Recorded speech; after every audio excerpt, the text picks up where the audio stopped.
and welcome to my talk for Content Ed. I'm Louise and I'm a research analyst at Pickle Jar Communications, where I design, conduct and analyse all kinds of audience research and insights. And diary studies is just one of those methods that I've recently carried out for a university's student intranet redesign. So through this session, I'm going to be walking you through some of the things that I learned when I was doing that project and giving you some top level tips for planning, recruiting and analysing diary studies. But first, what is exactly a diary study? It's a self-reported research method that gathers experiences, perceptions and behaviours over a period of time. And the period of time here is key. You can do it over a week, a month, a few months, but we really want to gather that insight over a time frame for this kind of study.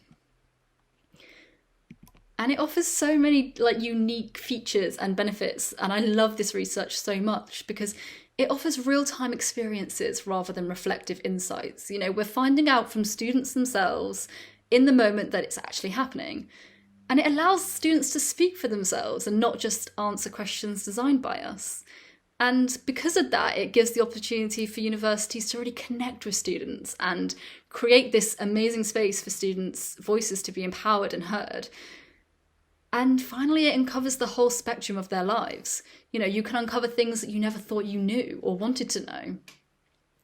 It opens up so many possibilities for allowing students to control the narrative and to tell us what's important to them, or in some cases, not important to them at all.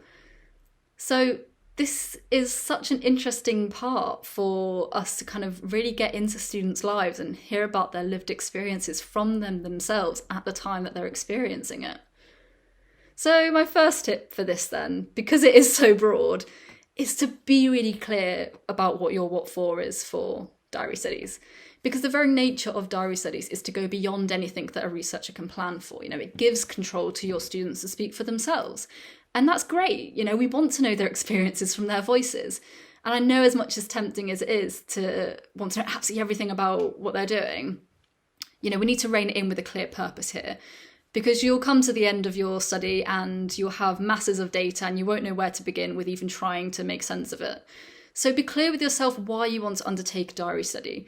Do you want to find out students' priority tasks in their university life? Do you want a more seasonal approach to your communications? And therefore you need insight into their timely needs and trends? So that's what's going to kind of be your driving factor here to stop you going too far with how open it can be. And I'm glad I got that out of the way, because now I'm going to encourage you to really embrace the openness and lean into the opportunity of the unknown. Because from experience, students can take this in many different directions, and that's okay. Allow the space for their voices to be heard and to flow. One of the many benefits of this method is that we're not the ones asking the questions like we would in a survey or an interview, for example. So sure, yes, we should definitely set some guiding parameters, but make sure that they're not too constricting. Be open in your questions. We want us to tell their story in their own words rather than answering predetermined questions. So you could ask, what do you need to do today? And how do you feel about that? We could ask, what sites did you visit today? And were you successful in finding what you needed? I'm also one for encouraging empathetic research. So journal prompts sound like such a good way to connect and engage with students more deeply, Daily or weekly prompts that link to something you want to find out, perhaps, accomplishments or something that brought you joy today, what's holding you back, what's motivating you to study. It's asking stuff like this that we can really uncover a deeper level of understanding of our students. And because you're gathering the responses of students in real time, you need to think about getting the timing of your study right. So what time period do you want to find out about? If you want to do a year-long study, A, you're very brave and you'll need to be very organised with your data analysis because you will get loads of responses.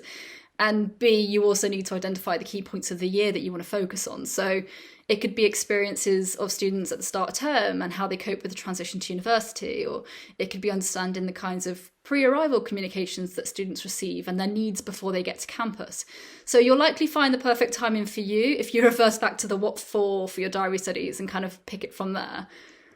For the project that I worked on, for the intranet project, we focused on the first term, so that was about 4 or 5 months, but that included 5 key moments. So start of year, start of the first term, the revision period, the Christmas holidays, exams, So the possibilities are really endless here. And because it is a long-term study, you're going to need to do something to keep your students interested and motivated to continue. Surprisingly, for our 4 or 5 month project, all of our students completed to the end. And that's because you need to motivate your students to participate for the long haul. You know, they're giving their time in their busy schedules to kind of do this weekly on a regular basis for you. So here's what I would say to kind of help with that. You're going to want students to be excited about why you're doing this study. So bring them in early and get them excited about why you're doing it. So we use diary studies for an intranet redesign. And these students were already quite frustrated at couldn't find things that they wanted to find. Everything was in different locations. So we started with a focus group and we just allowed them to like share their frustrations. We listened to their thoughts and they started to get invested in the project already. So when we offered the chance for them to do diary studies, they saw themselves as a team to help the university. So they even asked us if their friends could be included in the project as well. But we didn't actually have as much budget for the incentives, so we kind of reached our number there. And that's the second point here. So you kind of really need to incentivize your students here at regular intervals. So we provided monthly incentives if they had completed at least one entry per week. And the incentives can be anything really. So we used Tesco vouchers, that seemed to work really well. One student even factored it into her monthly budget. So you want to make sure that you're rewarding them to complete this study, because it does take time to do this kind of long-term research. And it's going to be particularly hard when you're trying to survey, through exam and revision periods where they're already quite stressed and busy. And finally, this is the next thing, make it really, really easy for them to fill it in. And I do mean really, really easy. Like ideally, no new systems for them to work out, or if you are, make sure it's super easy to pick it up. For me, I used a collaborative Google Sheet so that it was just one link that they could click on every week, fill it in. It was all in one place, separate tabs for each week. And it meant that we could go into the spreadsheets as well and see if there were any missing weeks, or we could check in with students. If a student had put a vague response, we could follow up with them and ask additional questions. So if you're going to do this, it really does need to be an ongoing process of relationship building and collaboration and connection with your students, to make sure that they stick around to the end and you get the data that you need. And so because of that, if you leave all the analysis until the end, you will drown in data. So we had 13 students who completed once a week for 4 or 5 months, and that quickly adds up to, over 200 entries to do. And if you leave that into the end, it's just going to be so overwhelming. So it needs to be an ongoing process. So we did monthly analysis for the 4-month study. So you want to schedule in regular times to analyse the data that you have. And then if you do have a vague response or something you're not sure about, you can follow up with the student in the moment whilst it's still fresh in their mind. And I love a spreadsheet, so this is how I decided to analyse my diary study project.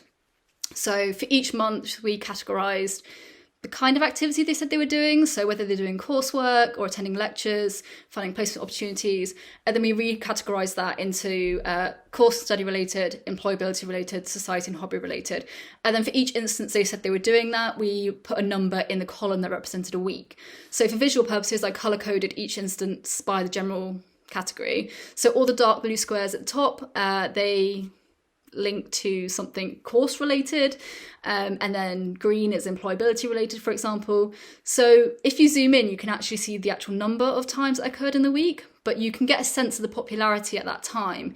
And I like the agility of being able to zoom out and see overall trends by colour. Like, for example, you can see that employability is quite popular during the first term, but once you get to exams time, it's rarely on their radar. So perhaps communications about, employability and careers fairs are preferably sent in the middle of term, that kind of thing. So it's so interesting to see the daily tasks and other distracting factors here that go on in a student's life. And this is kind of my final tip here, is that sometimes it's what students don't say that can be the most interesting. So look for those absences in the data. So for our intranet redesign, we were trying to see tasks and where they were being completed and if they were successful. So if you know that there is content located somewhere and your student isn't going there, look for that. Look for any absences to find really interesting insights here. You know, if you're going to ask them to recall a university communications that they've received that week, and you know they received an email about a careers fair, but they don't recall that, then that's something really interesting to look for there as well. So it's less about the fact that they've received the email and more so about whether it was memorable to them. So that's everything for my quick talk about diary studies. If you are interested in diary studies or you're doing diary studies already at your university, please get in touch. I want to know all about it. So yes, thank you. Goodbye.